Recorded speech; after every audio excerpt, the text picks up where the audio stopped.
Horry.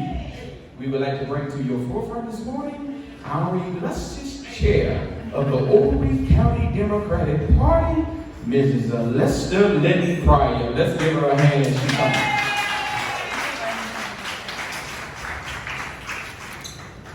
Good morning, everyone. Thank you for attending Engage Horry. This is our first community outreach. The reason why we're holding this outreach is because we want to engage every Democrat, every person in Horry County to make sure that they are engaged, educated about voting, and who our candidates out, and therefore we can empower them to make changes in their communities. It is extremely important that we gathered here in Laura, South Carolina.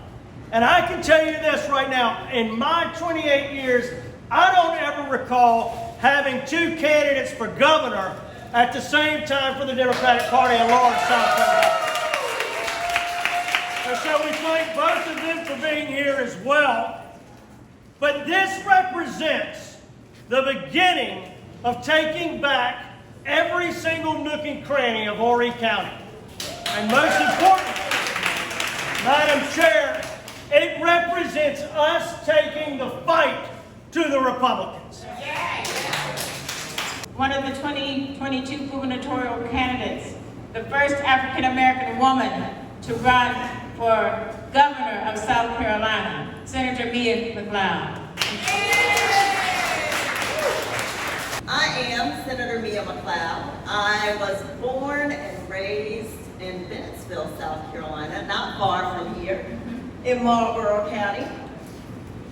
And my mom was a public school teacher and librarian. My dad was a licensed embalmer and funeral director. And I was sick a lot of the times when I was a child growing up in Bennettsville. But my parents didn't know why. And it wasn't until I went to the University of South Carolina that I was diagnosed with sickle cell anemia. It's a much milder form, so I am really blessed. But I'll tell you a story because as we were driving here, I was reminded of the fact that I spent a few days in Lawrence County Hospital, I guess it was called then, about 15 years ago. Came to Myrtle Beach, brought my boys. I have two amazing sons who are now young adults. Brought my boys and didn't realize that, even knowing that I had sickle cell, didn't realize that I couldn't jog on the beach in 98-degree temperatures. So I spent a couple of days here, and I think you guys still have a hospital here, correct? Yes. Okay. Right, now McCleod Health. We don't in Marlborough County. We did when I was growing up there, but we don't anymore. And that is despicable, especially during a global pandemic. Yes. When people are still dying. I just saw a tweet about the fact that people are still, I have a mask with me, but I don't have it on right now. But people are still dying from COVID-19. But before I get into all of that, I'm going to tell you a little bit more about who I am and why I'm running. I'm at least a seventh generation South Carolinian. As I said, born and raised in Marlborough County. And there's a reason that I launched my campaign from Bennettsville, because it epitomizes, Marlborough County epitomizes the neglect that Governor McMaster has imposed on rural counties across South Carolina. Marlborough County is not in a vacuum, it's not in isolation, it's not by itself. We have a governor who, even during a global pandemic, refused to expand Medicaid, refused to invest in infrastructure. That's right. And when people can make more on unemployment than they do on the job, that's a problem. That's right. It's a problem not just for rural South Carolina, it's a problem for all of South Carolina. And I'm running for governor because so many of our best and brightest from here don't stay here. I was just talking to the young Dems, and one of them had a really good question. And I told him I was definitely going to talk more about it because my baby, is 22 years old, just graduated from Colorado State University, had opportunities, 17 full scholarship offers. He could have gone to school here in South Carolina. He could have gone to school in other states, but he chose Colorado State University because when he went, he was exposed to a progressive state, a state that was doing things differently, and that stuck with him. And I often talk to both of my boys about the future and what their plans are, because it's important to me to know where they're headed. And they can't know where they're headed unless they know where they've been. And so, being born and raised in South Carolina and hearing me talk about the differences in education, I mean, we still live in a state that has a minimally adequate education standard. When they go to Bennettsville with me, or when they went to Bennettsville with me as children, they got to see, like, wow, Mom, the schools are dilapidated. Wow, the books are falling apart. Wow, they don't have laptops, they don't have this, they don't have that. They don't even have internet in some parts. That's crazy. Because they were students in Richland School District 2, where we live. I represent Richland and Kershaw County. So when my son told me that he has no reason to come back here after he leaves Colorado State, after he graduates, other than to see family, that's a problem. Yes, it is. It's not just a problem for me, because I'm not alone. It's a problem for all of us. We are losing our best and brightest every single day. And I know we're focused on teachers leaving the state in droves, but our young people are also leaving the state in droves. And that has to change. I can't even begin to tell you how challenging it is to serve in a male-dominated legislature who cared nothing about South Carolina. When I was elected to the South Carolina House in 2010, 2011 was my first legislative session. And redistricting was the process that we were about to engage in. So I was ready to roll up my sleeves and get to work and learn more about that process. And I had just won in a swing district, a district that I believe had a 34% black voting population. When the Republican majority got through, my district, the black voting population was up to like 52%. Not because I asked for it to be, I appreciated the diversity of my district. Because just because I'm black doesn't mean I can only represent people who look like me. We have common interests, common goals, common values, and we all need to be working together towards those values. So I fought it. I went to my caucus leader and I'm like, wait, why are they doing this? And he said, oh, you don't want us to mess with that because that'll make your district safe. It makes it safe for incumbents, so you don't have to worry about anything but a primary. And I'm like, but competition is good, isn't it? Yes. I think it's good. Don't y'all think it's good? Yes, ma'am. Because when we have competition, it keeps those that you have elected accountable. It keeps us from becoming complacent. It should keep us from becoming self-serving. But here's the thing. It doesn't. And the reason the Republican-controlled House and Senate drew the lines that way was to get rid of white Democrats, which is coming to fruition. Just last year, we lost Vincent Shaheen, Senator Glenn Reese, Representatives Lori Funderburk, and Mandy Powers. So that plan is coming to fruition. What it also does is it creates a Republican majority stronghold in our state.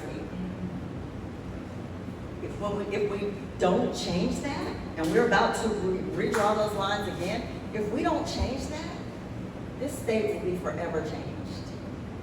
And not in a good way. If y'all think that the people that I serve with every day, most of whom have been serving almost as long as I've been living, if y'all think that they're going to change, they're not. We have to vote them out. And we have to do it now.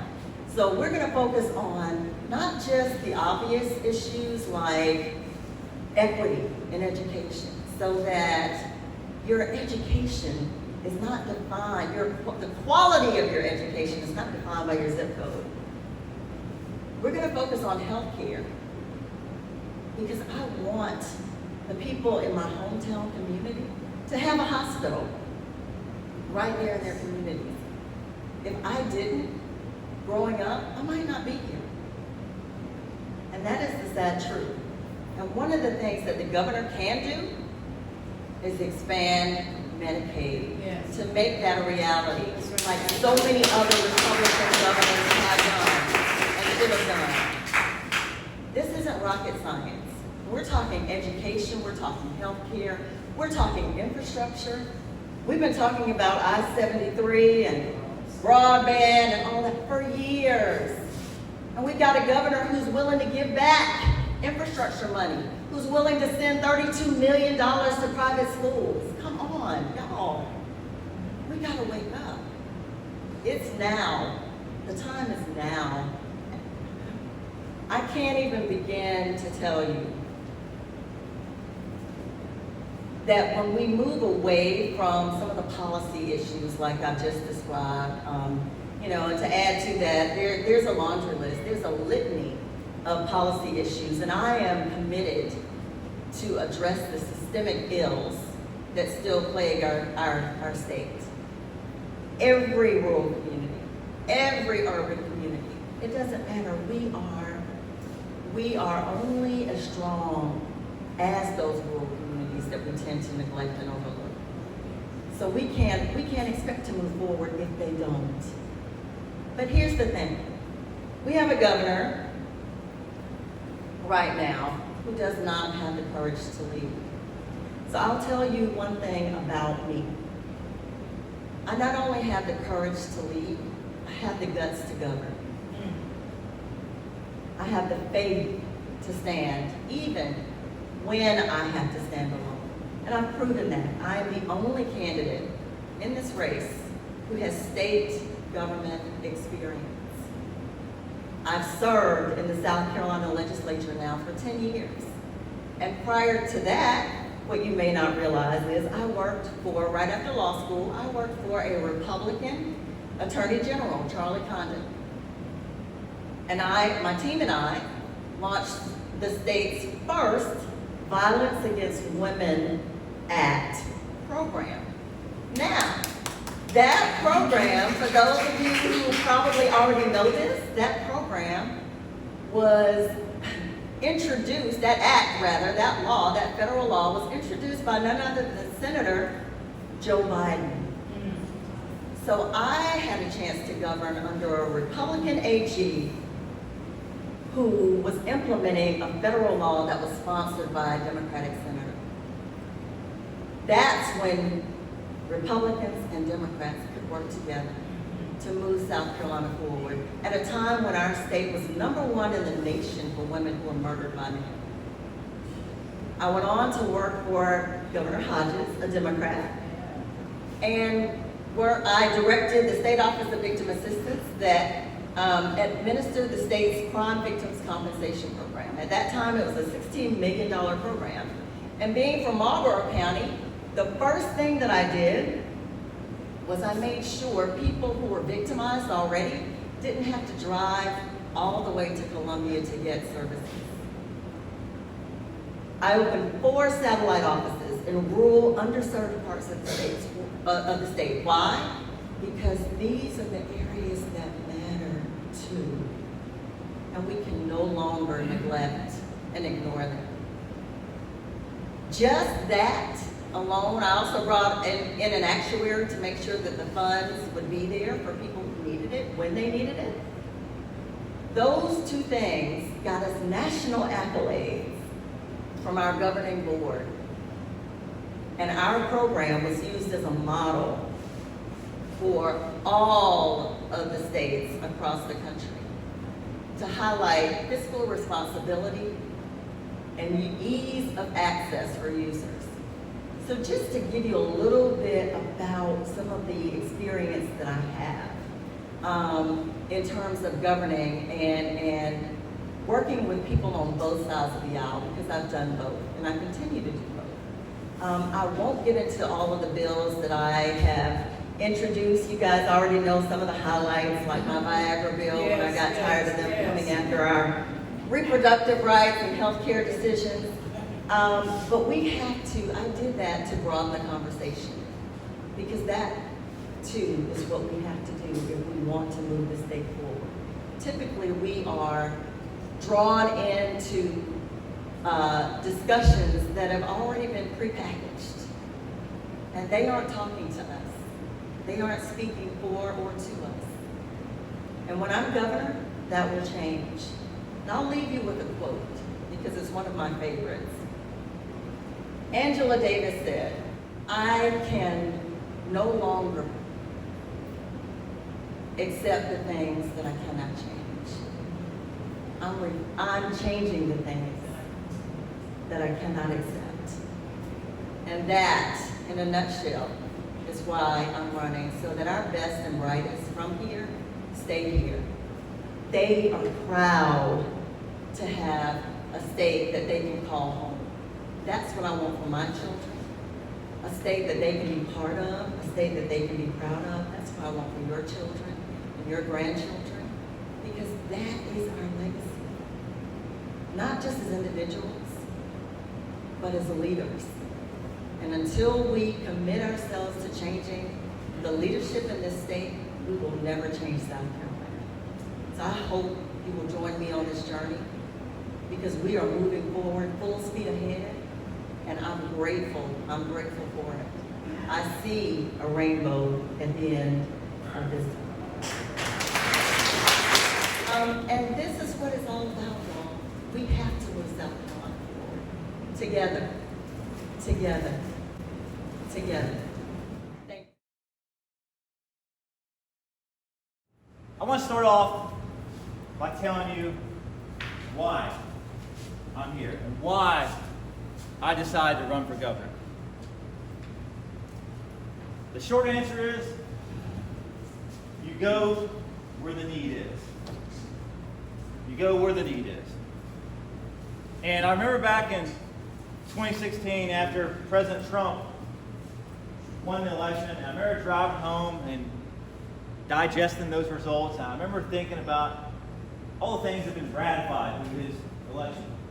You know, the lies, the deceit, you know, the violence that he encouraged, Charlottesville, all the things that he had given legs to, all the things that we were fighting against.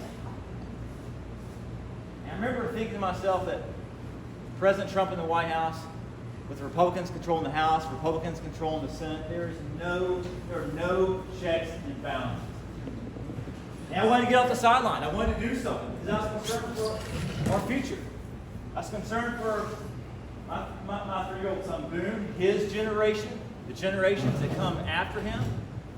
Everything that we had worked for as Americans was being undone by President Trump. You go where the need is. And I felt that need was in Washington, D.C. And even though I had no political experience, I was working as an attorney, I had no money, I had no name ID, I was running for Congress in the 1st congressional district where no Democrat had won since I've been alive. It was a gerrymandered district that Trump won by 13 points in 2016. The district that Mark Sanford won by 22 points. You can't win. You're wasting your time. That's what I hear constantly as I set off to do what I can to turn this country around. I'd push back on it. No. Future generations are at stake. Our country's education system, our healthcare system, our values, our freedoms, all of that's on the line. And fighting for that is never a waste of time. And in 2018, we shocked the world. The Post and Courier called it the biggest upset in modern South Carolina political history. Even on election night, experts gave us a 9% chance of winning. A 9% chance of winning.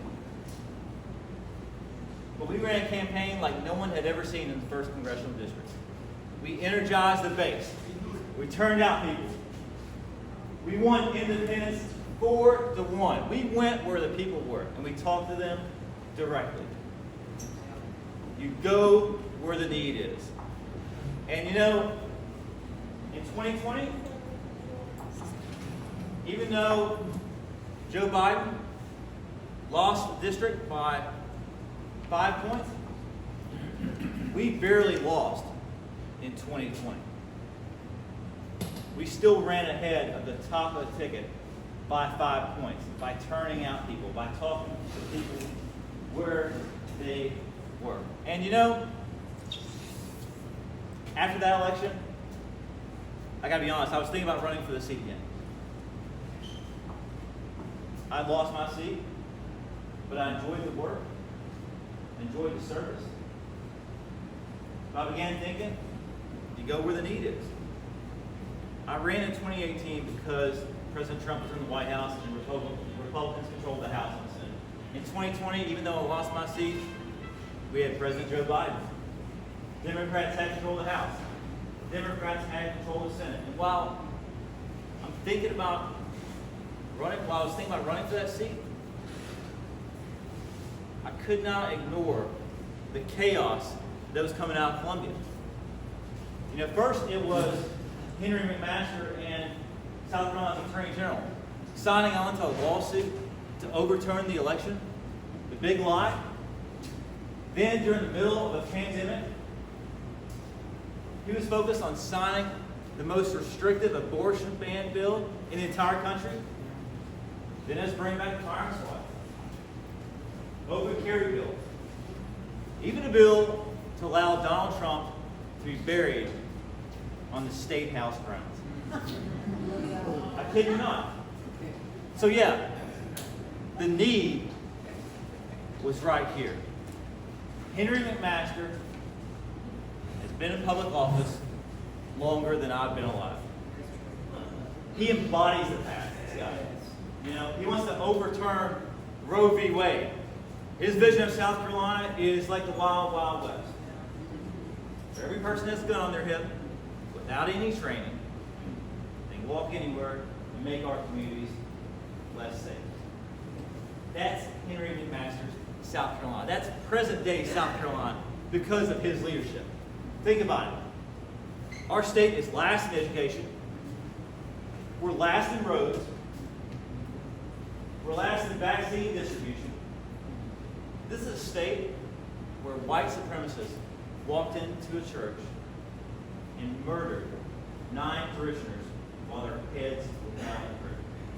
It's a state where Jamal Sutherland was killed inside an empty jail cell. A state where Walter Scott was shot in his back by a police officer for a busted taillight. It's a state where Confederate flag still flies in schools and public universities. We can do better than this. This is Henry McMaster, South Carolina, where we're last in everything and first in nothing. You all deserve better. We all do. And let me first address one of the questions that's probably on the front of your mind. How can Democrats win statewide in South Carolina? I get this question a lot.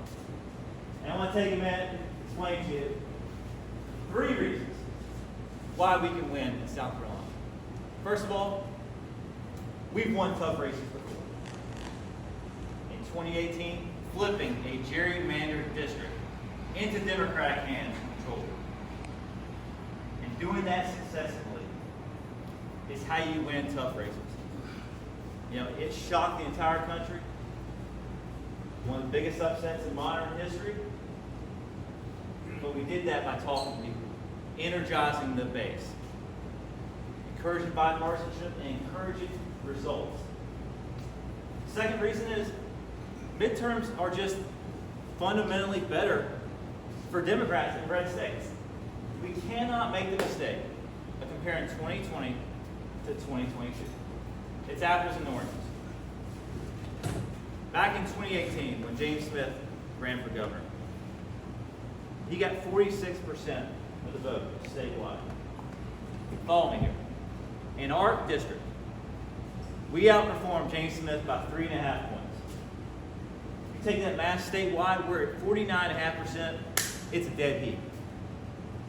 That's because midterm dynamics are fundamentally better for Democrats in red states. They just are. The third reason, governor's races are so much more different. It's a different electorate that comes out to votes in governor's races. I mean, think about states like Kentucky, Kansas, and Louisiana. What do they have in common? The red states with Democratic governors. You got Maryland, Massachusetts, and Vermont.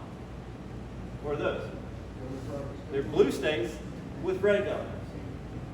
That's because people view these governor's elections as fundamentally different.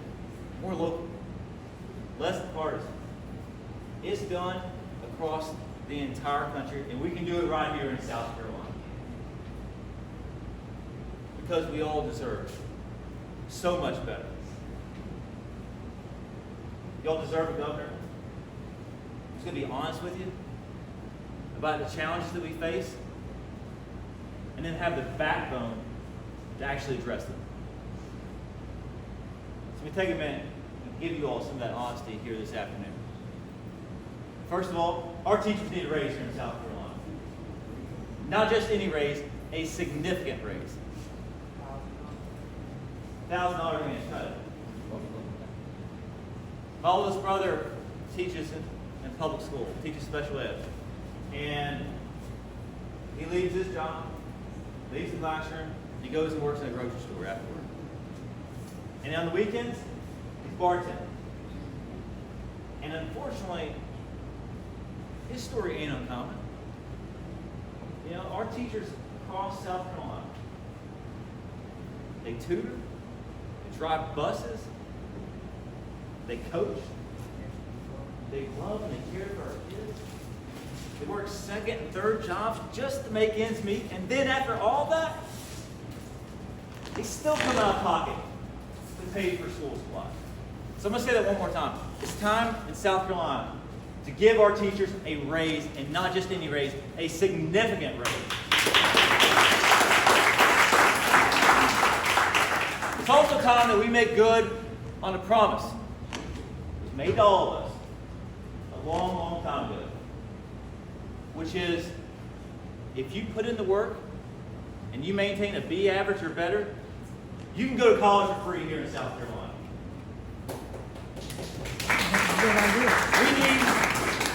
We need to properly invest in our education for everybody. And that includes fairly funding our state's only publicly funded HBCU. This state needs an education governor, and I'm going to be just that. We also need to expand Medicaid so that 200,000 South Carolinians can have access to health care. And expanding Medicaid is not just the right thing to do morally, it makes economic sense. Expanding Medicaid is going to create 40,000 new jobs. It's going to save our rural hospitals. And it's going to inject billions of dollars into our healthcare system and into our economy. We also need to think big on infrastructure. You know, that includes widening I-26 from North Charleston all the way to North Carolina. That includes repairing the 745 structurally deficient bridges in our state. Did you all hear me right? 745 structurally deficient bridges in our state. And look, we also need to get serious about voting rights and protecting voting rights. And that's why this week I was happy to unveil my voting rights plan, which includes ending straight ticket voting, having automatic voter registration, so when someone turns 18, they're automatically registered to vote, includes same-day voter registration,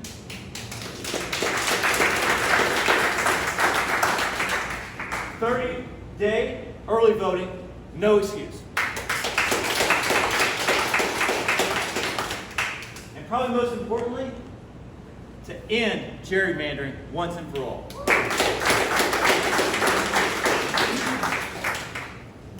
And as your governor, I will lead the charge to put an end to what's known as Confederate Memorial Day and make Election Day a state holiday here in South Carolina. We've got to get serious about tackling corruption in the State House. That includes banning legislators from raising money while they're in session. They need to focus more on doing their job than they do on keeping their job. Our state here is beautiful, it's diverse, and it's high time that our state government be a reflection of that diversity and represent that inclusion. That includes a more diverse judiciary and cabinet. And I'm committed to having the most diverse staff and cabinet of any governor in South Carolina's history.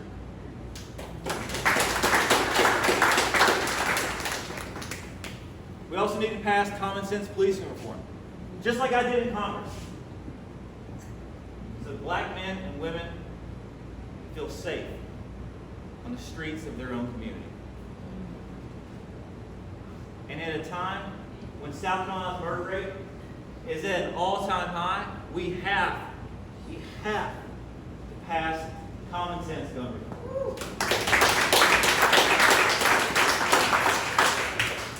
I stood, just a couple weeks ago, I stood a block away from Mother Emanuel Church and talked about our gun safety program, which includes closing the Charleston loophole, just like the bill that I sponsored and passed in Congress. It includes universal background checks. It also includes investing in community-based and hospital-based gun prevention programs that work. Just like the ones at the Medical University of South Carolina that's providing real results right now. And again, at a time when our murder rate in South Carolina is at an all-time high, what do we seem to be focused on? Well, our state, South Carolina, ranks second in the rate of marijuana arrests. Second in the entire country. I mean, people's lives have been ruined over a bag of weed. And they've been disproportionately African American. That's wrong. And when I'm governor, that's going to end.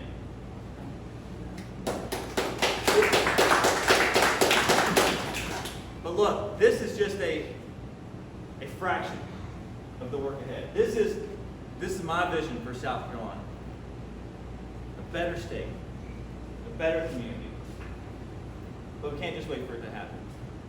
We cannot sit on the sidelines. Abraham Lincoln said, the best way to predict the future is to create it. I need your help in this campaign. We have to put our best foot forward in 2022. And I submit to you that I am that person. But we need you all on this campaign. We didn't just launch a campaign, we launched a 46 county tour where we're going to every single part of this state. No matter how red, or how rural, or how forgotten they may have been by this governor, because this South Carolina comeback is going to include everybody. We need a leader who will also be a fighter and fight for our own values and fight for change. Best fighter ever, Muhammad Ali, hands down. And years ago, a friend of mine saw him on the street. He ran across the street, ran up to him and said, Muhammad Ali, you're the best, man. You're the champ. The best that's ever been. I've only ever seen you down once. Muhammad Ali stopped him and said, listen. He said, you ain't never seen me down. I was either up or I was getting up.